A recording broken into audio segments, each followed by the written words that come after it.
To dive deeper into the repercussions of Donald Trump's latest legal troubles and more, we turn to the analysis tonight of Capehart and Abernathy. That's Jonathan Capehart, associate editor for The Washington Post, and Gary Abernathy, also a Washington Post contributor. David Brooks is away. It's good to see you both. Hey, Jeff. You too. So Special Counsel Jack Smith leveled new charges against Donald Trump this past week, including an allegation that Trump and others sought to delete security video of rooms in which boxes of classified documents were kept.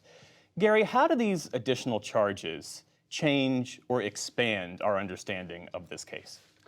Well, you know, what's interesting is when I talked to a lot of Trump supporters today, or several of them about this, they were very disappointed to hear this. I mean, of all the things in this documents case, the cover-up is going to be the worst. I mean, I've questioned whether a lot of these things are going to be or should be pursued, but if they get one of his people to turn on him and say, yeah, he told me to cover up this, or see if we could delete this footage, that's going to be very bad for him. Now, his opponents, looking at this politically, need to actually quit resorting to defending him if they want to make any headway against him, and start saying, look, this is a cover-up. As your earlier guest said today on the show, this is evidence of doing something wrong. Now, having said that, it's an opportunity to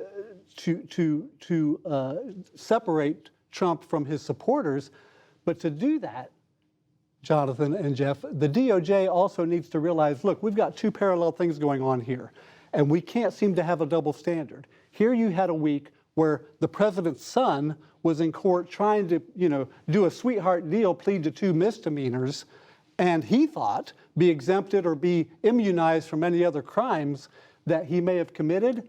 Whereas on the other hand, the president's probably main opponent for November it's all, full barrels. Let's keep indicting more and more people around him to get someone to flip and see if they'll say Trump told me to do this. You've got to not have an excuse for Trump supporters to say, hey, we've got a double standard going on here. Jonathan, how do you see it, and what do you make of that parallel between... There's no parallel. Okay. I'm not even going to let you finish the question, Jeff. There is no parallel between the legal troubles involving the president's son and the mountain of legal problems facing the former president of the United States. The cover-up that is alleged in the superseding indictment is damning, but so is the original indictment. We're talking about a former president of the United States who kept classified documents despite the fact that he no longer had legal access to them once he was no longer president of the United States. And in the initial indictment, we saw how the boxes were being moved around. What the superseding indictment shows is that the boss wanted the tapes destroyed, was moving boxes himself, was even going through the boxes and picking things out and shoving other boxes elsewhere, and then lying to his lawyers.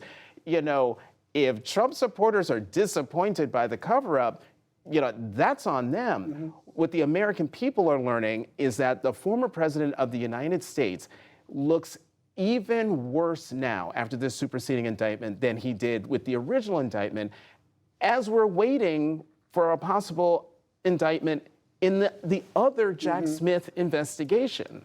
And I agree with everything you said about there's no excuse for this. Okay, I've said from the beginning, Trump's his own worst enemy.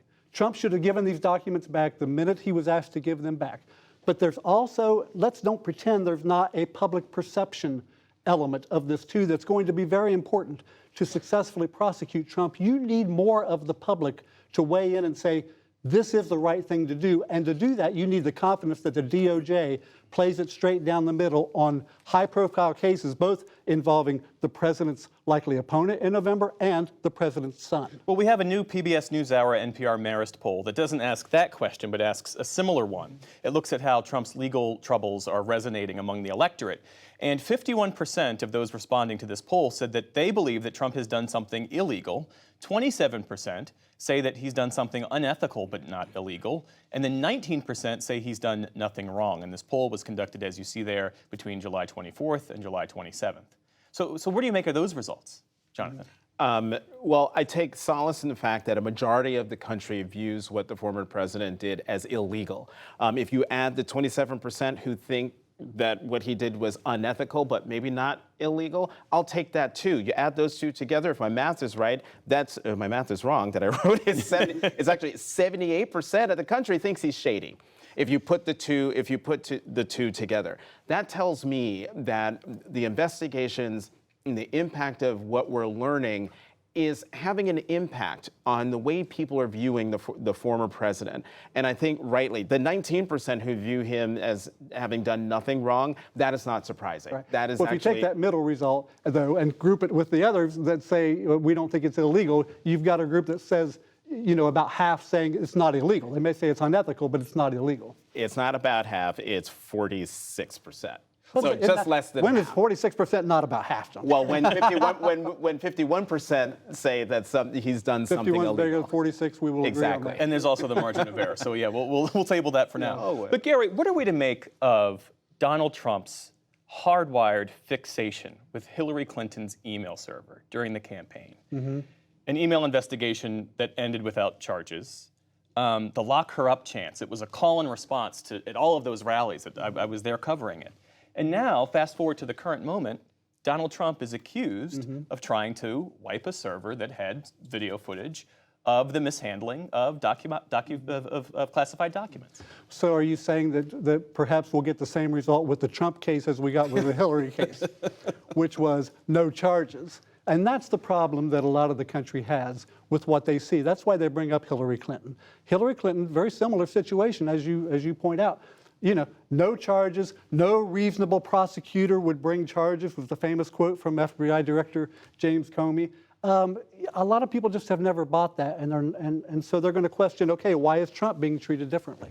Donald Trump is being treated differently because he had classified documents that were about nuclear secrets, preparedness of America's allies. And to your original question, Jeff, if we've learned anything from the 4 years of Donald Trump's presidency and his campaign leading up to it and the campaign to try to get reelected, he's the master of projection. Anything that he accuses someone else of doing, whether it's Hillary Clinton, Barack Obama, you name them, he has either done it himself for real or would really like to do it. And what we're discovering now is that he has done all of the things he has accused Hillary Clinton of doing, actually done. The emails that they found on Secretary Clinton's server, a lot of them had to do with cooking recipes and appointments. None had to do with nuclear secrets and secrets about our allies. You just can't. There's no parallel. There is no symmetry. There is no similarity at all. Director Comey pointed out that a lot of her things that they found on her server were classified and probably were accessed by foreign agents. I mean, this is something they said probably happened. So we don't know if they were nuclear secrets. Of course, we don't know about all the ones that were deleted before anyone ever got to see them. If they were nuclear secrets, Gary, we would have known. Trump's DOJ, come on. Well, in the time that remains, I want to talk about something else that happened this past week, and that was the Senate Minority Leader, Mitch McConnell. He was giving a press conference, and he suddenly stopped speaking. It was difficult to watch. He stopped speaking for about 19 seconds, and he, as you see there, and one of the senators to his left stepped in, and he walked away. Later, an aide said that he was feeling lightheaded. And then yesterday, Senator Dianne Feinstein appeared confused during a vote on a defense bill, prompting a fellow Democrat to step in. Just say aye. Okay, just Aye. What are we to make of the gerontocracy that runs Washington? Yeah. Gary. I think it's concerning. It plays to why people have these concerns to begin with. It plays to why a lot of people aren't happy about having a couple of people around the age of 80 probably going to be running for president against each other. But the Mitch McConnell thing was disturbing to watch. It was uncomfortable for everybody. It makes you really say, we hope he's okay. You know, we say a little prayer for him and hope that his health is really okay, but it raises disturbing questions. There's no way to come back if they tried to do and kind of whitewash it a little bit and say he's fine. He's clearly not fine. Well, the Republican leader says he's going to serve out the remainder of his term. It's another 17 months, and we should say that Senator Feinstein's office said that that was a very chaotic, their word, markup session, a business meeting of that committee, and that she wasn't fully aware of what was happening when. How do you see it? Well, this is the difference between the health conversation and age conversation we're having at the presidential level and the conversation that we're having now because of what happened with Senators Feinstein and McConnell. They have demonstrable and reported health difficulties. And for them to hang on for so long is what's giving certainly Democrats, Ajda, and Republicans a lot of concern. I do think that what's happening with them is going to lead to a conversation that I think we should have in the country about how long is too long? How old is too old? And then if you want to serve even longer, beyond the age of 75 or 77, what are the things you have to do to demonstrate to the American people that you should be entrusted with an elected position? How much more transparent must you be or should you be if you want to serve beyond a certain age? I think those are reasonable questions to debate. What about that, Gary? Because, as you both know, seniority accounts for a lot in Congress. You get plum committee assignments, fundraising. There are prerogatives and positions that come with continuous terms. I mean, over decades. Do term limits make sense? I've never been a fan of term limits, and even though Republicans are the ones that pushed them over the years, by and large, I think when people complain about the deep state and leaving the bureaucrats in control of things, that's what's going to happen when you have term limits and people have to come and go and only the bureaucrats get to stay.